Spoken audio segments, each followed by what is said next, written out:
Hello po mga kalinga. Panibagong reaction video na naman po ang inyong matutunghayan sa araw na to. At syempre ang ating re-reactionan po mga kalingap ay ang charity works po ni Roel of Malalag. Ayan. So, ayan mga kalingap, lingid sa inyong mga kaalaman or kung nakasubaybay kayo sa kwento po ni Lola Francia. Ayan po mga kalingap, isa sa mga pababahayan po ni Roel of Malalag. So, si Nanay Francia mga kalingap, ito yung nakatira sa may Bakawan, yung kanyang bahay. No? So, ito si Nanay Francia ay binilhan na din po ito ng lote, no, ni Roel. Kung naalala po ninyo mga kalingap, yung may-ari po ng lote ay sumakabilang buhay na din, no?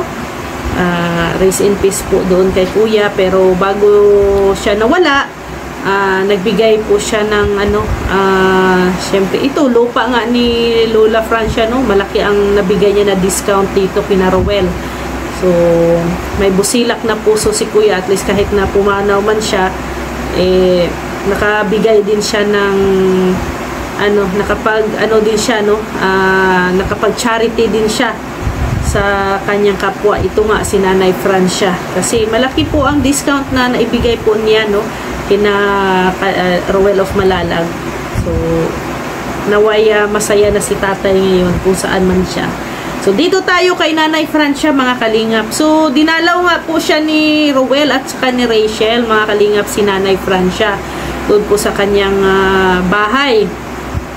So, yun nga lang po ay may sakit yata si Nanay Francia.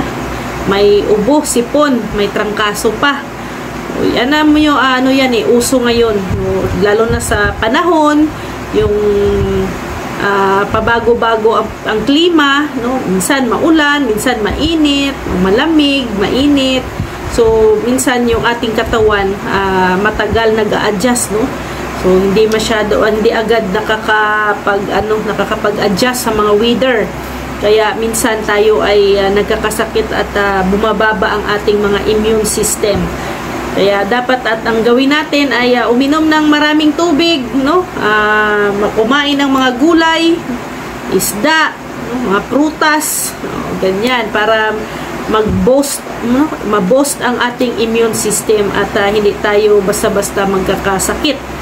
So, yun, no, kakaawa din si Nanay Francia, kasi nga daw sabi niya ay hindi siya makagalaw, no? Hindi siya makabenta or makahanap buhay, kasi nga po mga kalingap, sa sa antas ng pamumuhay nila, medyo hirap po talaga sila Nanay Francia.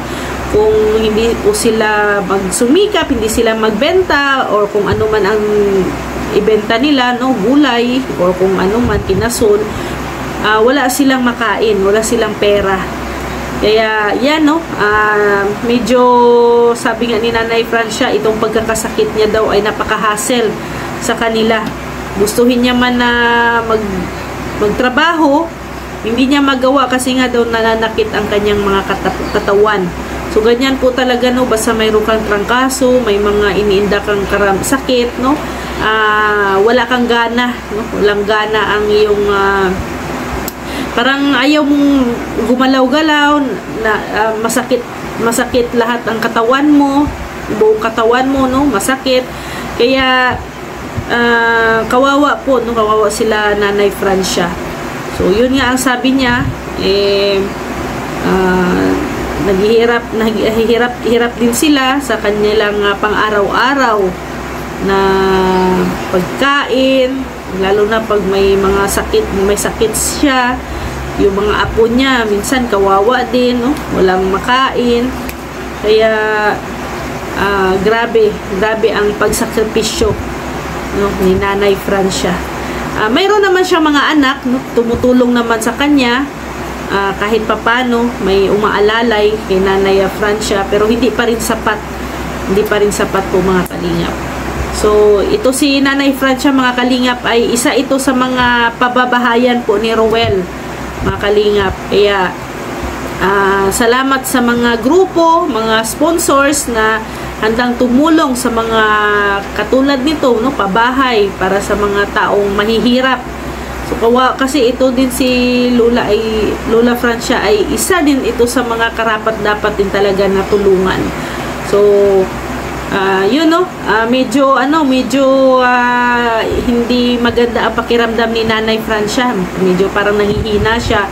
Kaya pinapahinga na lang muna nila Ruel at yung sabi nga ni Nanay Francia ay hindi nga siya nakagamas, no? Gamas means nakalinis doon sa kanyang lote. Noong nakarang araw daw ay naglilinis siya pero konti lang. Pero ngayon ay hindi na nakabalik kasi nga, no, ang kanyang pakiramdam, no. Tama naman. Huwag pilitin, no? Kung masama ang pakiramdam, no, masama ang kung hindi yung katawan, huwag mo pong pilitin, Nanay Francia, ha. Mas maganda na magpahinga, no? Mahipahinga ka rin po para mas mas marami ka pang magawa na trabaho pag ikaw ay maging healthy ulit. So then pumunta sila Rachel at saka si Ruel doon sa unahan na lupa at may nakita silang parang dinalaw nila yung isa sa mga fanatics yung mga sumusuporta, no, supporters sa kanila. So si Tatay Efren. So ang daming sinabi si Tatay Efren, no? Believe na believe siya kay Rachel dahil nga syempre nagsusumikap si Rachel kahit na syempre naranasan din ang hirap ng buhay, no? Andyan pa rin, no, si Rachel.